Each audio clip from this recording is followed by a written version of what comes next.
Hi everybody. I'm going to do a little bit of operating today. I also want to show you some of the stuff I got done. I got the backdrop portion in. I went ahead and wrapped it around to tie into the other one. This is still removable. So I've just got like a little piece of tape right in here holding that on. So I think that'll look better in the videos anyhow. I think that's all I've got done down here. I think I showed you how I ballasted the track and everything last time. Did want to show you I got this in the mail today. If I can figure out how to zoom this gimbal. There it is. This Athearn B&O caboose. Really like it. It's really nice.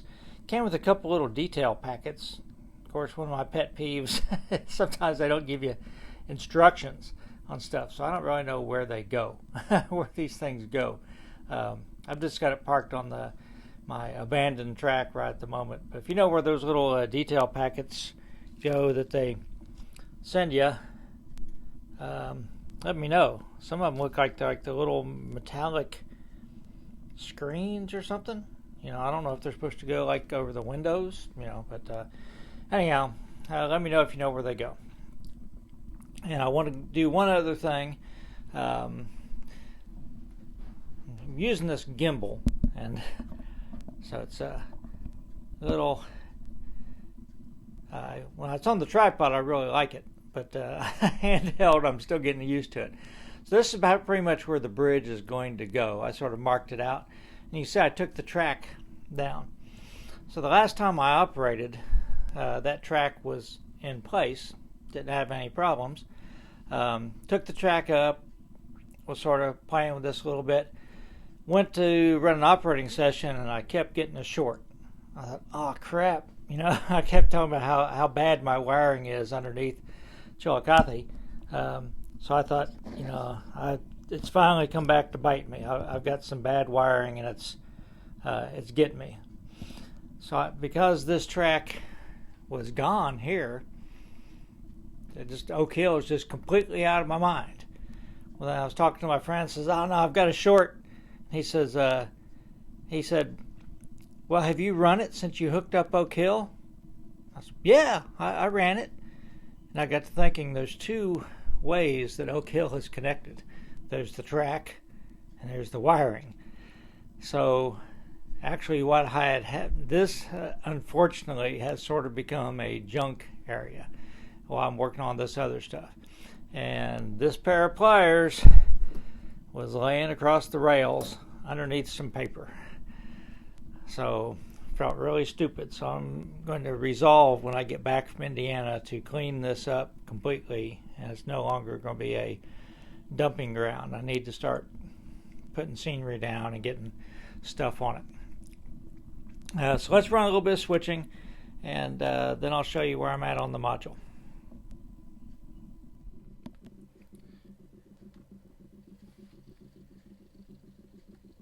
So our first view of the train is coming underneath the Route 23 bypass. We pulled over and next to the cornfield and stopped. First work he has to do is switch union spring. So he's going to be stopping here and uncoupling that gondola.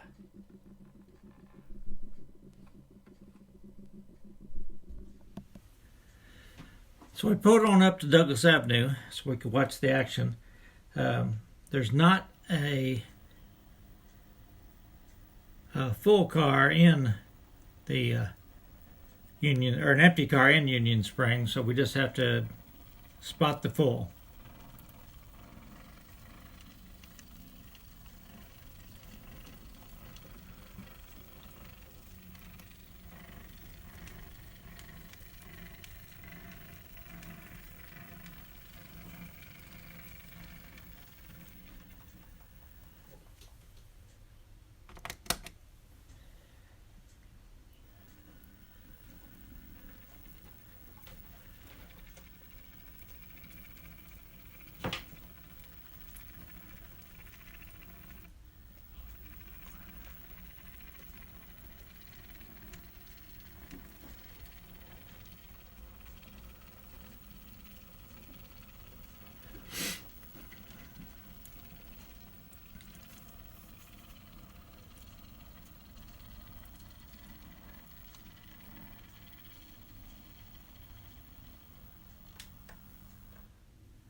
Alright, that was pretty easy. So now we're going to go back and we're going to pick up the cars that we need to switch into wherever.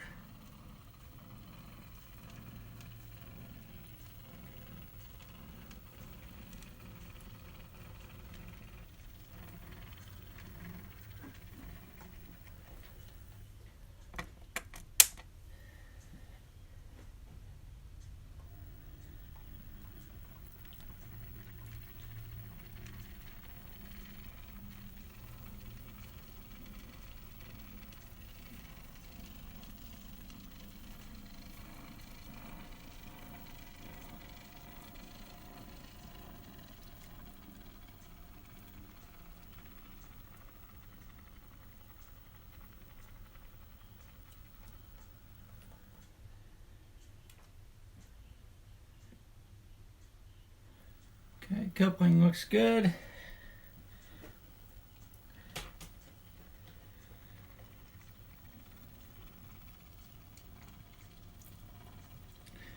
We'll pull the whole train up here a little bit. We've got 7 cars today, which is a fairly long train.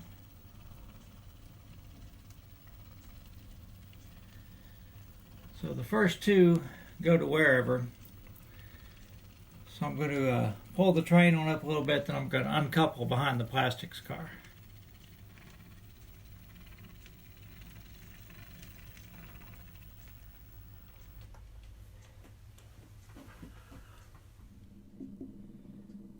So we made the uncoupling. Now we have to pull up so we can go through the crossover.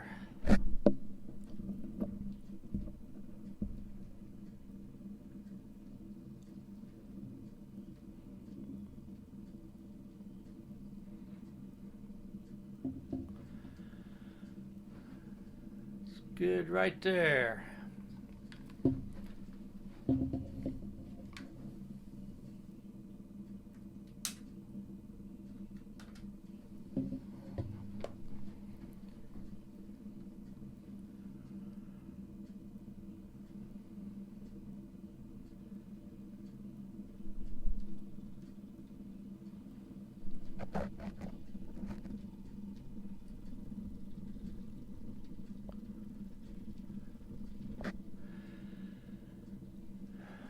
So I'll move the camera so we can get a little bit better view. But the work we have to do at wherever today is we have to drop off that plastics car. We're going to respot the NW car, and then we're going to swap out the chassis car.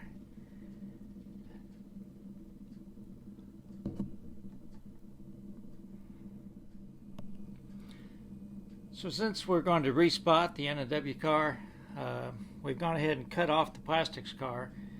And that way when we respot the NW car, it'll just already be in the right spot. So save a couple moves.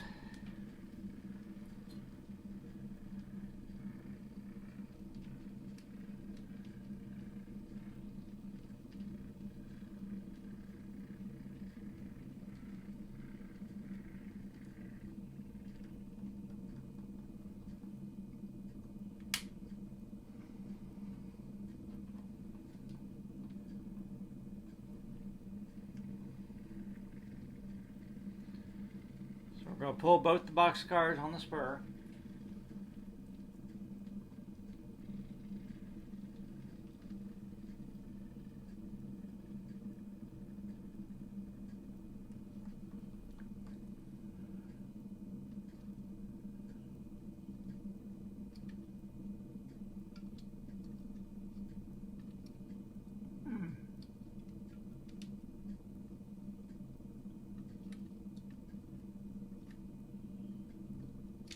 Not wanting the latch. I don't know why.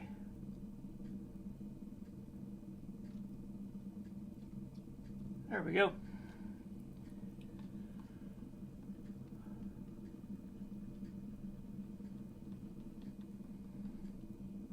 Happens in real life too sometimes. Cars don't want a couple.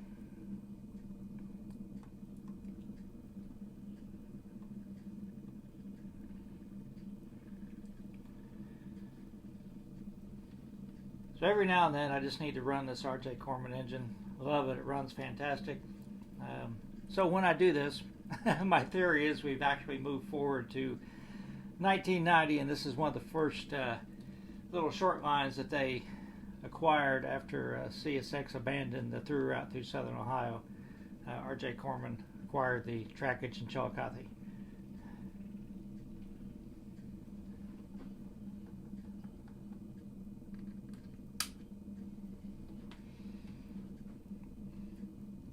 If I ever decide to move forward in time and not model chassis system, it will probably be R.J. Corman.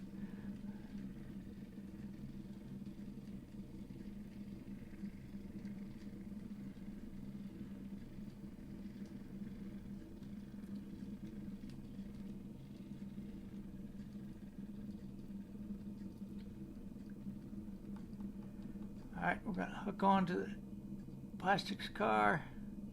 Oh no. Stop the video for a second. It's all good. I had an off-camera mishap when I was setting up for this, and didn't realize that the coupler got a little messed up on that plastics car. Wasn't broken. I just had to finagle it back in place. If you're not from Kentucky, finagle just means mess with it, put it back in place. And I'm not from Kentucky, but I've lived here long enough that I talk like I am.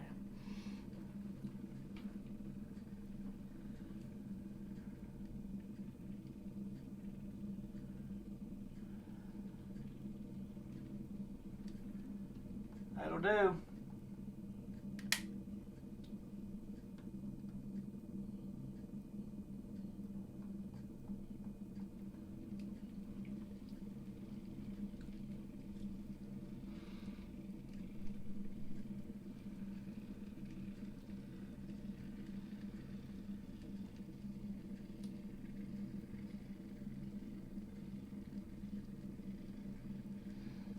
So we need to spot the N&W boxcar at door 2, and we can just leave the plastics car coupled to it. It's not, it'll be in alright spot.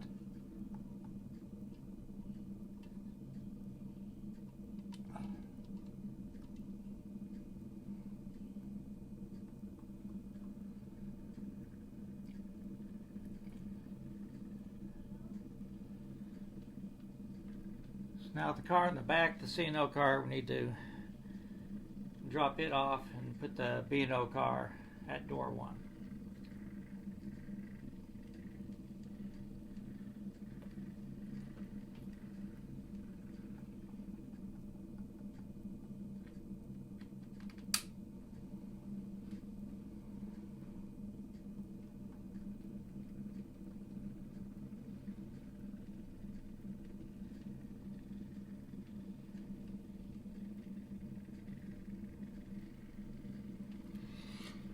Again, I'm going to push it back far enough so I don't foul the crossover.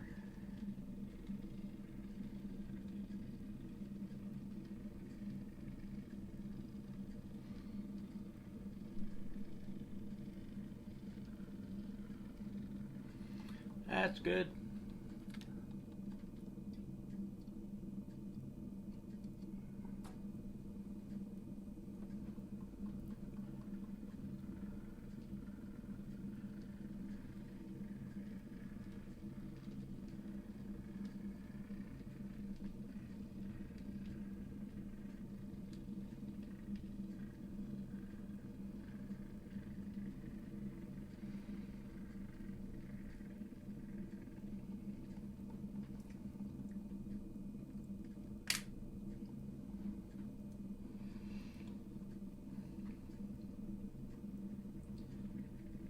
We just need to spot the B&O car, door 1, and we'll be finished with this. We'll go ahead and pick up the C&O car and tack it back onto our train, because we're going to have to run around it at some point. Might as well go ahead and take it up there. Oh, I overshot the door a little bit. Again, that's something that the real railroads do sometimes. Just have to inch it forward.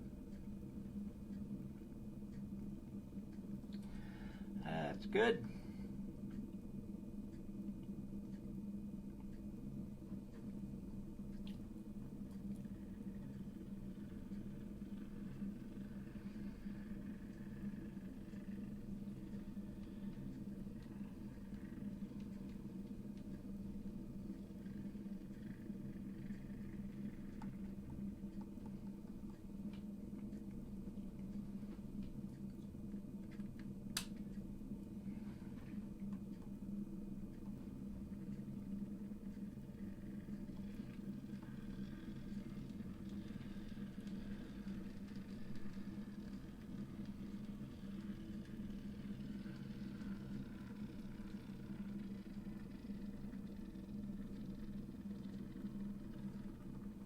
Right. See if we got a coupling there.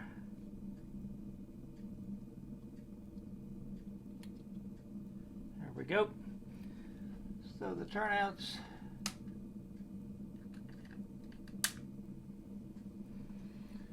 Pull forward and couple onto the rest of the tray.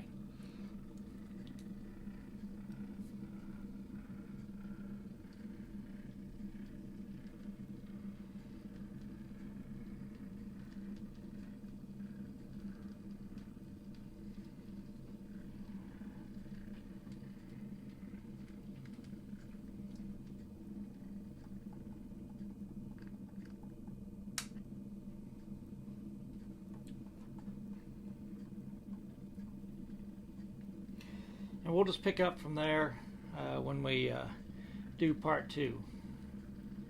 Because I want to show you my progress on the module and then show you how Chance is doing. So we'll stop there. Now because I had to piece the foam together, and again I'm just not very good at doing this, I guess. I started with scrap foam, which hurt me a little bit. Saved me some money, but hurt me a little bit. I decided I'm going to go ahead and put masonite on the ends. I've already done this end. And I'll take the sculptor mold up to the edge before I finish it anyhow. So I think that'll make it look better. Again, I don't know how long I'm going to keep this thing, but you know, might as well do it right. So I've got the masonite on the ends. Decided to mix up some more sculptor mold and fill in that gap. The reason why I didn't do the front is because I decided I didn't have much of a riverbank. When I look at it, we really had no bank. It was just like tapered up on both sides, and I didn't think that looked very good, looked very realistic. So while I had the sculptor mold out, I went ahead and put in a bank. This time, instead of just using my hands, I actually use like a paint stirrer, like you get at Lowe's or something, to glob it on and to smooth it out. Then I use my hands later on with some water to kind of smooth it out. Now, I think this needs to be a lot smoother. After it dries, I'll sand that a little bit before I paint it. But I've got the masonite on both ends, and again, after I figure out the final contours, I'll go ahead and do the front and the back. This Wednesday, I went ahead and put the fascia on the front and the back, and you know, tied it in with some more sculptor mold.